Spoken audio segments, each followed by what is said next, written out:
Hey guys, and welcome to the English practice video.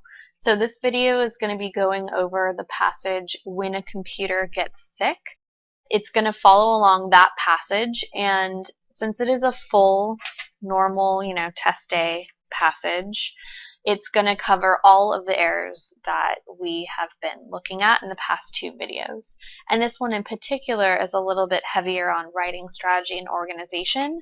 And I did that on purpose because those tend to be the harder types of errors, and also they're a lot harder to explain without using a passage. So we will cover all of the grammar, usage, mechanics stuff that we did in the first video, as well as the organization, writing strategy, etc. that we covered in the second video. So we're going to go ahead and read this the way that we would on real test day, except obviously I'm reading things out loud, and you can't do that on the test day unless you want to get kicked out. But what we're going to do is we're going to read until we think we know what's wrong with the underlined portion of a sentence, then go over to the question, try to fix it, then continue reading until we see the next thing. And I will point out anything interesting along the way.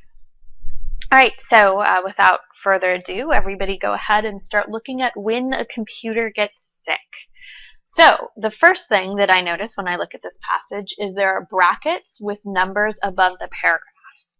So if you guys remember from the last video when we were covering organization, that tells me that these paragraphs might not be in the right order. So if I'm reading and I suddenly think, whoa, that seems weird, that's a good thing to keep track of. So if you kind of have a red flag go off in terms of order, that's great. Mark it down. Alright, so when a computer gets sick, paragraph 1. Imagine sitting in front of a computer monitor, filling the screen with your mind's jumbled thoughts. Tomorrow's assignment is slowly materializing before your eyes. Suddenly, without warning, each of the letters in front of you tumbles to the bottom of the screen. Alright, so the way that I read that might have made it a little bit obvious, but there's no point in having that comma. So with two commas, if you guys remember, you should be able to take whatever is in between the commas and get it, take it out of the sentence. Because that's, if you have two commas and it's not a list, you should be setting off non-essential information. So if I read that sentence without the two commas, I have suddenly, without warning, in front of you tumbles. What? That doesn't make any sense. So if I'm looking at 61, I'm going to go over and say definitely not no change. B still has a comma, just in a different place. C still has a comma, just in a different place. D is the only one with no comma. So in terms of number 61, I'm going to say D, and what we're testing are commas. Okay, so after I bubble in D, I would go ahead and keep reading. So we just read to the bottom of the screen. Is this a bad dream? Not exactly. The computer is probably sick, unless the diagnosis may be that the computer has a virus. Okay, that's a little awkward sounding. So if I'm looking at that, I know that unless doesn't make sense. So this seems to be a transition word issue. So I would look over at the side and say, okay, it's not no change. The computer is sick except the diagnosis of the computer has a virus. No, that doesn't make any sense. Okay, and the diagnosis may be that the computer has a virus. Ooh, nice continuation. That makes complete sense. I like that. And then as if, that sounds like it came out of the movie Clueless, and it's also not a continuation. So that's not what we want. So we would go ahead, and for 62, the answer is H, and that was a transition. The reason I'm writing down what kind of error it is if you are going along with me and realize that there are certain types of questions that you have issues with, it's nice to know what that is. Alright, so continuing on, paragraph 2. Analogous to a biological virus that takes over a living cell, a computer virus is a program or set of instructions that invades a computer, either to create mischief or do real damage.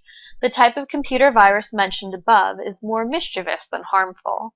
Eventually, the letters reorder themselves on the screen.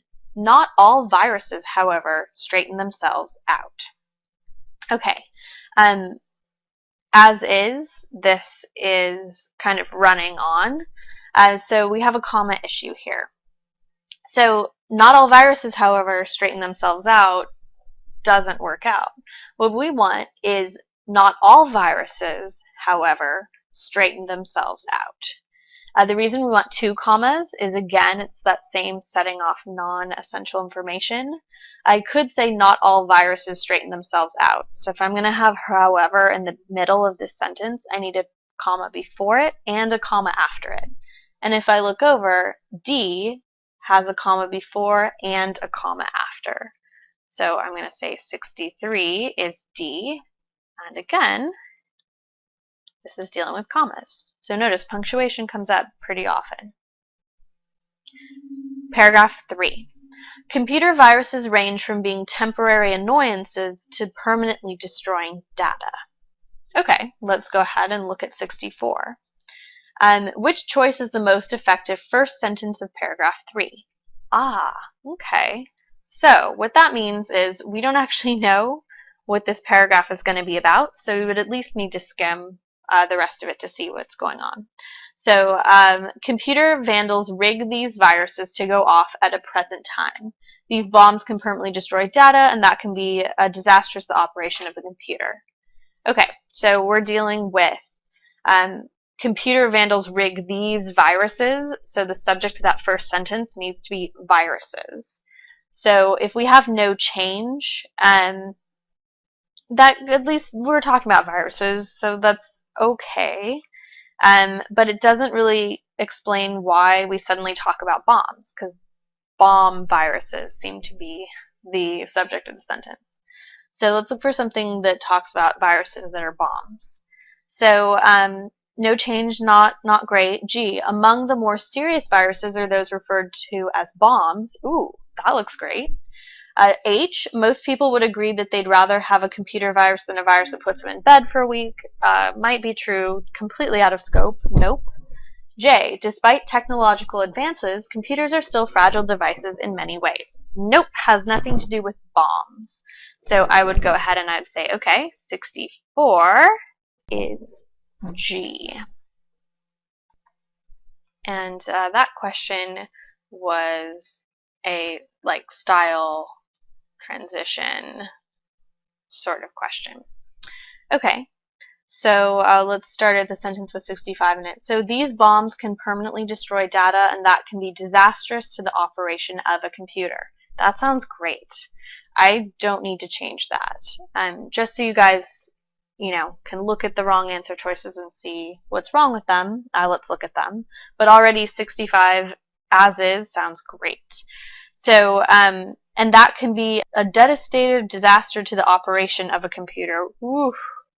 That is awkward and wordy. No thank you. And that can be devastation. Well, that can't be devastation to the operating of computer. Wrong verb tense there. And that can be possibly disastrous to operating. Okay, why add the possibly? It can be. So can be and possibly would be a redundancy error.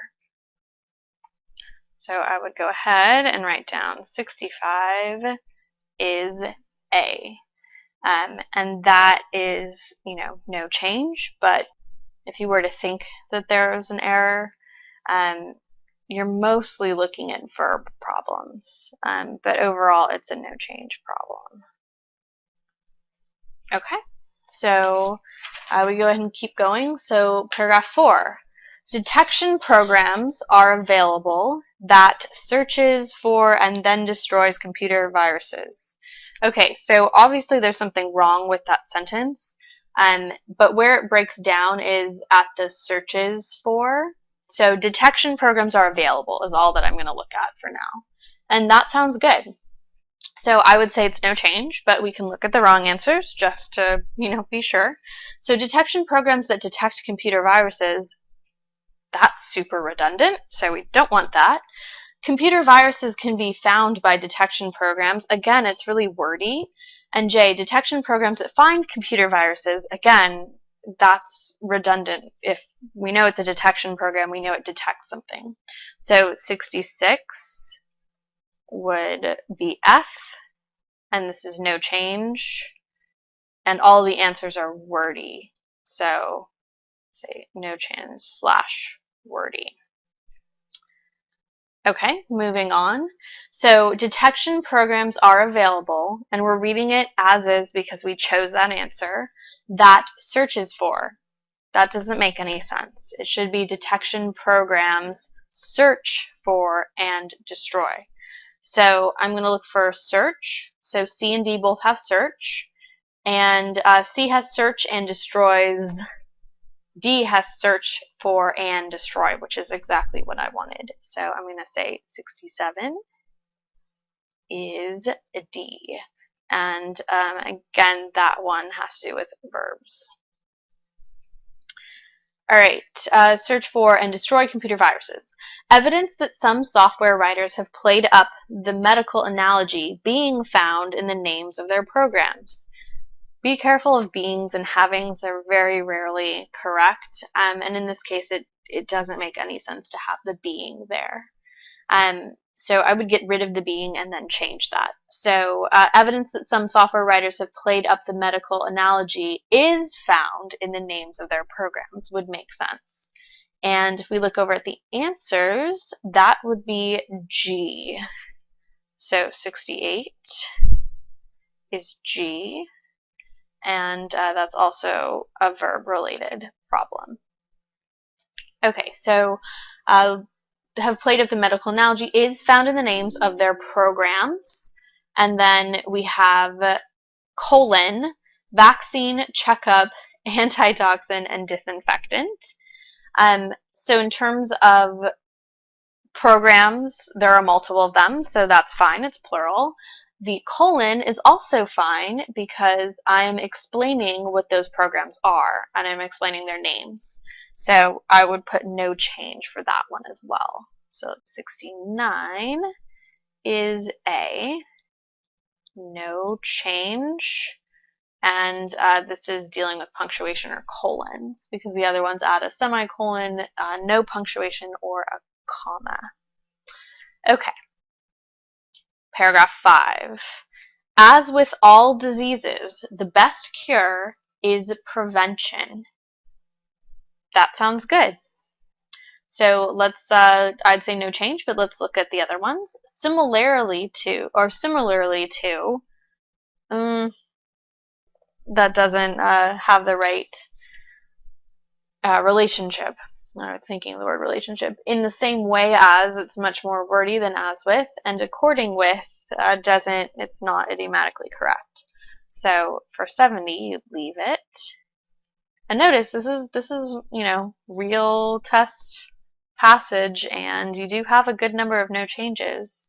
So let that be a lesson to everybody that no change is a good answer to pick. It should come up about the same amount as any other given answer. So about 25% of the time when they give you the no change option, they don't always, so it's a little less than that overall. So this one is no change, and we're looking at transitions. So I'm going to put trans there, and that means transition. Okay, experts suggest that you avoid borrowing computer disks because they might contain viruses. They warn that many of these viruses are quite sophisticated in their programming. Okay, that sounds good, but notice question 71 isn't a simple, let's fix a grammatical error sort of question. It's a big paragraph. So it says, in this paragraph, the writer intends to recommend a number of specific ways to protect computer data against viruses. This is to be the second recommendation. Given that all the choices are true, which one would best accomplish the writer's intention? All right, so we need a second recommendation. So the first thing it said, you should avoid borrowing computer disks.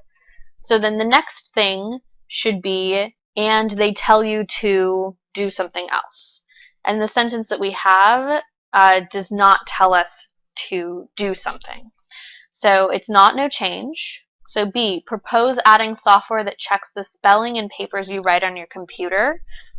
Okay, that does propose that you do something, which is good, except checking the spelling has nothing to do with a virus, so we're going to get rid of B. C, advise you to give your system frequent checkups with antivirus programs. That looks great. That is a recommendation for something I could do to make sure that I don't have a bunch of viruses on my computer. So I like C, I would pick that. But for the, purposes of fully going over everything with you guys, let's read D as well. Suggests that in order to protect your computer, you must be aware of the various ways to prevent viruses. Well, that's great and everything, but that doesn't actually give us a suggestion as to how to do that or what the ways of protecting ourselves, might include. So for 71, I would go ahead and I would write down C, and this is a writing strategy question. They also say that you should make copies of your computer files so that if a virus does strike and you must delete your infected files, you will at least have backup copies.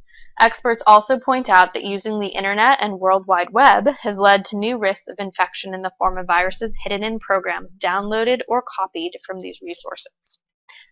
Paragraph 6. If there is a virus in your system, you had hoped that it better responds. Ooh. They mean you had better hope that it responds. So let's go ahead and look. Yep, and I was right. Best placement for underlined portion would be, so we're moving that better because it makes no sense where it is. And we want it to be you had better hope because that's idiomatically correct.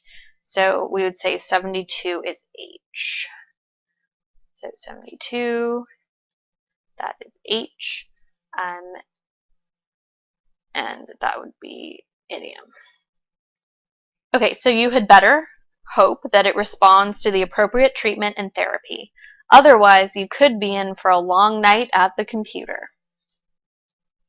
Alright, so that's the end of our passage, but there's a rectangle and there are questions underneath that rectangle. Okay, so let's go ahead and look at 73. Upon reviewing this essay and realizing that some information has been left out, the writer composes the following sentence incorporating that information. Names like these suggest that the problem is serious. Okay, so we're going to have to find somewhere where it talks about names and stick it after that. What comes to mind is when they were talking about the names of programs and there were, vaccine, checkup, antitoxin, disinfectant. And let's go ahead and look if that's an option though. So the most logical and effective place to add the sentence would be after the last sentence of paragraph. Okay, and they do give us the last sentence of paragraph 4, which is where we talk about names. If we look at the last sentences of any of the other paragraphs, there are no names mentioned, and therefore it doesn't make any sense to start it with, names like these. So I would say 73 is C, and we're dealing with organization. All right, next up is 74. Paragraphs 1, 5, and 6 of this essay are written in the second person. You, your. If these paragraphs were revised so that the second person pronouns were replaced with the pronouns one and ones, the essay would primarily... Alright, so what you want to do is think about what changes when you address someone as you versus you address the audience as one. And the idea is that you is a lot more personal, and it also makes the essay seem like it applies to you more. So after reading this essay, you might be thinking, hey, I do some of those things, or, ooh, I really should back up some of those files. Because it's personal. If one should back up one's files, it becomes a lot more dry, a lot more academic, a lot less personal. So I would be looking for an answer that matches that prediction. So let's look at F. Gain a more polite and formal tone appropriate to the purpose of the essay. Well, I'll agree with it's more formal, but the purpose of the essay is to teach people to fix their computers before they get a virus, and to talk about viruses in general. And I think that's a lot more informal and kind of friendly, and the tone matches that more. So I'm going to get rid of F. Next one is gain accessibility by speaking to a broader and more inclusive audience. One is a lot more stodgy than you. It's not more inclusive. So I'm going to get rid of G. Lose the sense of directly addressing and advising the reader. Yeah, if I got rid of you, I would lose the sense of addressing the reader. It's a lot less personal. So I'm going to keep H, and let's look at J. Use the immediacy of its setting in terms of time and place. U doesn't have to do with changing time and place, so H is the appropriate answer there. So I'm going to put 74H, and that is also a writing strategy question. All right, and last but not least is number 75. Suppose the writer had decided to write an essay discussing the moral and ethical consequences of programming a computer virus to tamper with a computer system. Would the essay successfully fulfill the writer's goal? All right, the idea is, did it talk about that, and did it successfully talk about it?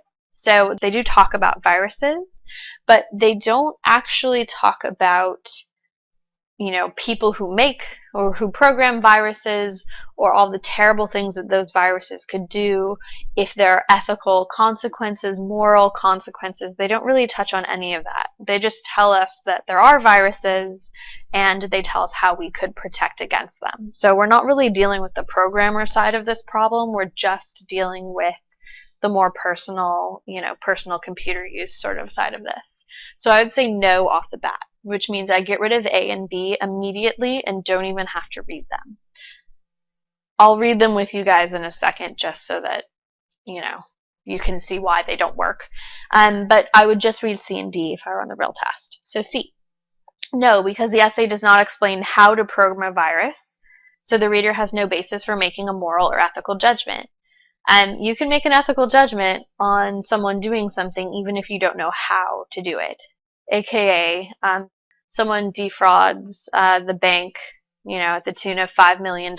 Ethically, that's not right, even if you're not sure how exactly you would go about doing that. There's plenty of crimes that you might not have intimate knowledge of how to pull them off, but they're still bad. They're still crimes. So C does not work. I would choose D, but we'll read it. No, because the essay limits itself to describing computer viruses and the basic precautions to be taken against them. Great. That's exactly, what we were thinking earlier, so I like that a lot. So D is the correct answer. And like a lot of box questions, that is also a writing strategy. And because I promised I would, let's read A and B. Yes, because the essay explains the moral and ethical consequences when a virus enters a computer system. Where and when did it do that? It didn't, so we couldn't pick that. And then B, yes, because the essay details the process of ridding a computer system of viruses, which helps the reader understand the consequences of programming computer viruses. Well, that is better than A, but at the same time, understanding how you can prevent them, because it doesn't even really explain how to get rid of them once you have them very well, doesn't tell you what is and what isn't ethical. So A, B, and C are incorrect, and D is the right answer. Alright guys, I hope that helps you out seeing a real passage and dealing with all of the kinds of problems that we were looking at in the last two videos. Go ahead and keep on practicing. Anytime you can find a practice test, work on practice tests, real questions, it always helps you guys, do a better job on the real test. So good job, everybody. And if you noticed anything in particular that you have problems on, make sure that you focus on that when you're practicing on your own. All right, thanks guys.